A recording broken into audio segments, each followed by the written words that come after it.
ไก่ทั้งตัวทอดน้ำปลาดูนะคะ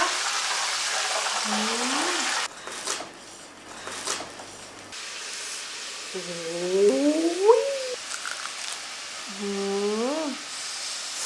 ดูหนังสิคะจะทอดไก่จะบ้าเหรอฮัลโหลอยู่บ้านปะสวัสดีค่ะทุกคนวันนี้นะคะมินจะมาทำเมนูไก่ทั้งตัวทอดน้ำปลา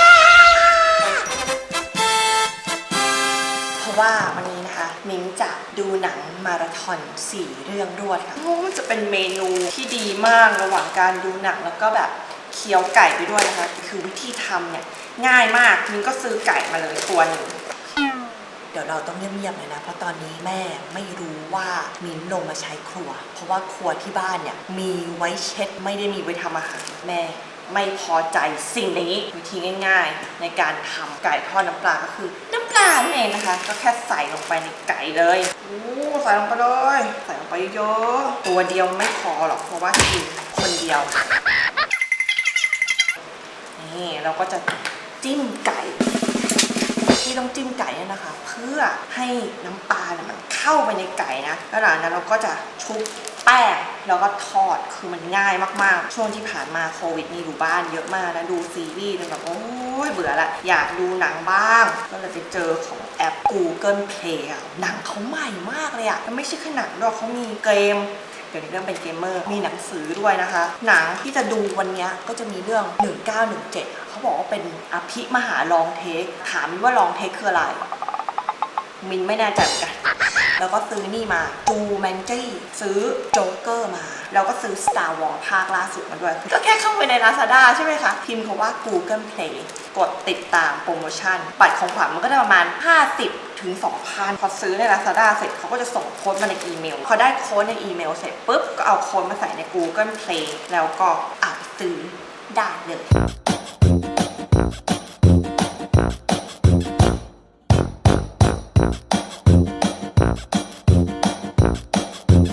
สำหรับสาวก Android เท่านั้นแต่ถ้าใครไม่ชอบความออนไลน์ชอบขโมยตังค์ในเกมแม่ไปซื้อเกมแบบนั้นก็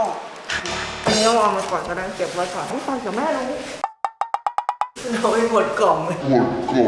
หยิบเงินสดไปที่เซเว่นที่โกกันนี่มา4อย่างเงี้ยหรือไปซื้อที่เคาน์เตอร์เดี๋ยวเราหมักไว้สักแป๊บหนึ่งแล้วเราก็จะเริ่มทอดไก่ทั้งตัวทอดน้ำปลาจริงๆเลย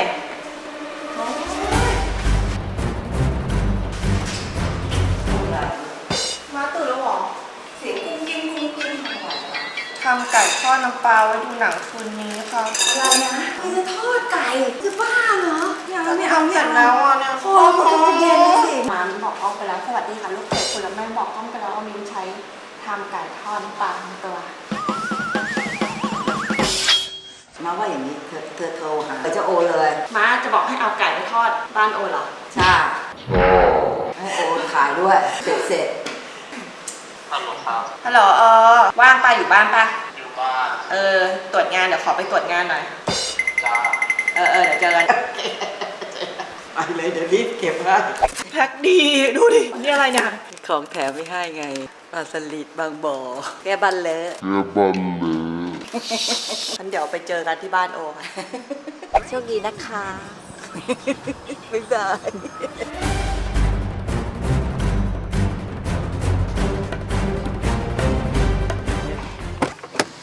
เอาไปด้วย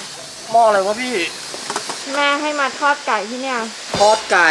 มาตรวจงานไหมเหรอก็แม่ไม่ให้ทอดที่บ้านให้มาทอดบ้านโอเพราะว่าโอต้องตัดงานอยู่แล้วแต่ว่าไม่ต้องห่วงแม่ให้ปลาสลิดมาด้วยแกบันเลอะบางบ่อมีบางบ่อไม่มีสวัสดีทุกคนไก่อันนี้หมักมาแล้วหมักมาระหว่างนั่งแท็กซี่ทำไมอ่ะฉันเอามาทอดที่นี่แต่เดี๋ยวฉันเอากลับไปกินที่บ้านแล้วเราไม่ได้กินหรอไม่ก็คือจะเอาไก่ทอดคืนนี้มีหนังมาราธอนไงดู4 เรื่องติด2 ตัวไงตัวละ2 เรื่องมันก็ไม่เหลือไงอะไรถ่ายแล้วทำงานอยู่พี่ไปทอดไก่เหรอทอดให้หน่อยดิรายการพี่ปะวะเอาไปตั้ง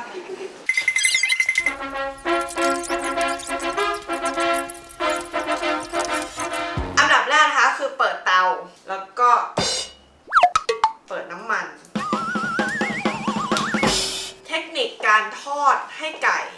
กรอบก็คือการใส่น้ำมันเยอะๆเราจะทอดไก่ทั้งตัวเราห้ามห่วงน้ำมันแล้วน้ำมันที่เหลือเนี่ยเดี๋ยวจะไปทอดมันฝรั่งทอดต่อน้ำมันไม่พออ่ะหรือพอถ้าใส่ไก่ลงไปมันจะเหมือนเป็นกฎเดียวกับเขาเรียกว่าอะไรนะยูเรกาป่ะเป็นกฎเดียวกับยูเรกาป่ะคะที่เขานั่งลงไปในอ่างน้ำแล้วก็แบบน้ำมันทะลักออกมาแล้วเขาบอกยูเรกา You probably think of this. สาระอีกแล้วค่ะทุกคน เราจะใช้แป้งทอดกรอบเดี๋ยวจะคลุกน้ำปลาด้วยไปลอง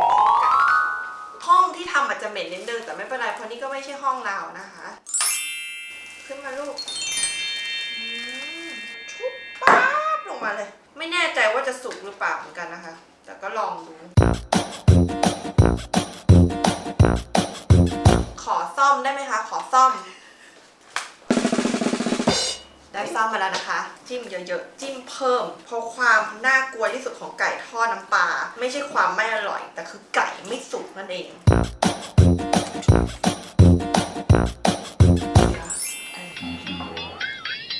ไม่หกเลยอ่ะขอโทษระหว่างที่รอน้ำมันเราก็จะคลุกไก่ตัวนี้นี่นะคะหลังจากชุบแป้งทั้งตัวแล้วก็เอาส้มจิ้มเราก็ได้เวลายูเรกานะคะคนนี้คือไก่หน้ามากนะคะ1 2ไปแล้วนะโอ้ยดีได้เสียงดีมากที่มีทุกอย่างเป็นตะหลิวอ่ะ ตะหลิวค่ะ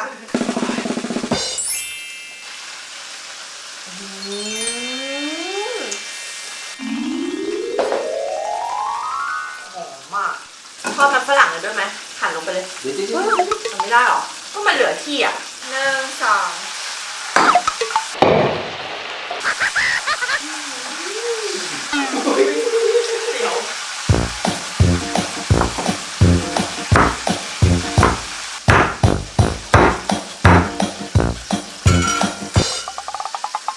เราจะรู้ได้ยังไงว่าไก่สุกแล้วเซิร์ชเลยวิธีการเช็คว่าไก่สุกหรือยังนะคะก็ง่ายๆก็จะใช้ซ่อมนะคะจิ้มลงไป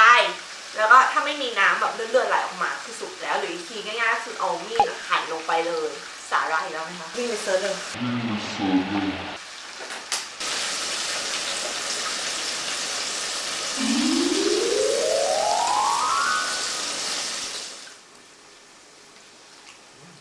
ได้นะถ้าเปล่ามันกลิ่นน้ำปลานิดหน่อยแต่เนื้อเนียมดูนะคะดูสิคะนี่นะคะคือไก่ทอดน้ำปลาทั้งตัวของมิ้นเองค่ะเราจะลองมาหั่นดูว่าข้างในเป็นยังไงบ้างเสียงดังแบบดูดิฟังเสียง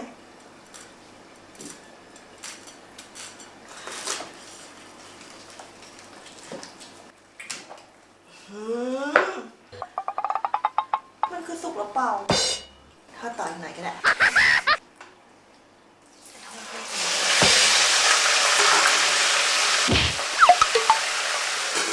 เอาตัวนี้หั่นทอดแล้วกันเขาหั่นยังไงอ่ะ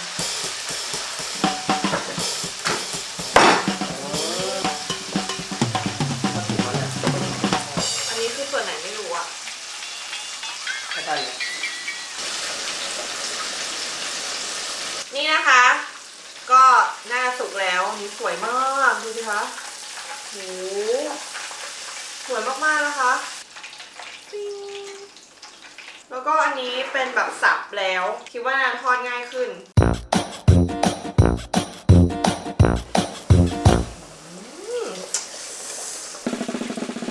เดี๋ยวเราจะเอาไก่อันนี้มากินนะคะคนดูสิคะ1 2 3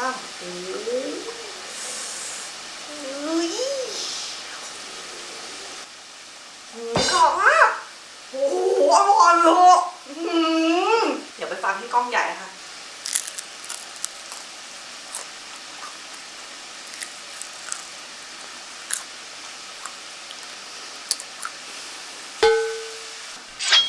ทำไมมองกันอย่างเงี้ย2 พวกเนี้ยทำไมมองกันอย่างเงี้ย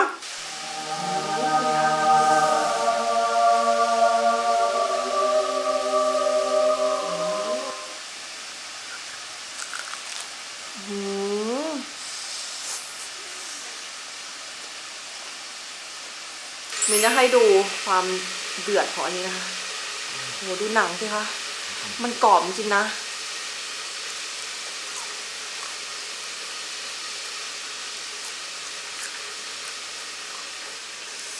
โอ้โห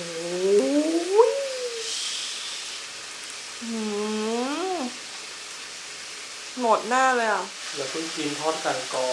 น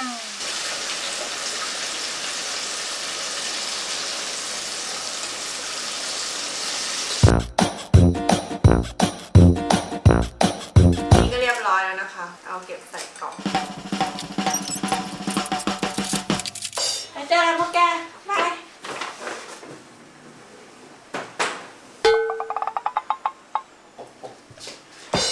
ลืมอันหนึ่งเหรอเร็วลืมอันหนึ่งลืมอันหนึ่งลืมอันหนึ่